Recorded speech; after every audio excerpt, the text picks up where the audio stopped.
नमस्कार, जय शिवराय मित्रांनो. माझं नाव प्रतीक सुधीर चव्हाण.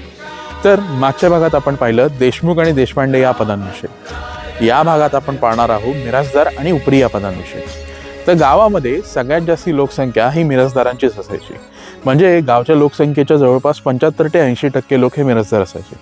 त्यांचं मुख्य काम होतं शेती करणं. म्हणजे त्यांच्या नावावर खूप जमीन असे, त्यांचं मुख्य काम असतं शेती करायची आणि शेतसारा भरायचा.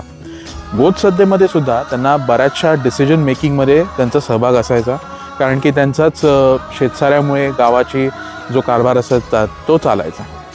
आणि उपरी हे लोक ह्याच मिरासदारांना मदत करण्यासाठी गावाच्या बाहेरून गावात येत.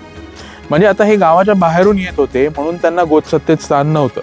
म्हणजे तुम्हाला देशमुखांमध्ये आणि मिरासदारांमध्ये कुणबी नोंदी आढळतात, पण उपरींमध्ये कधी आढळत नाही.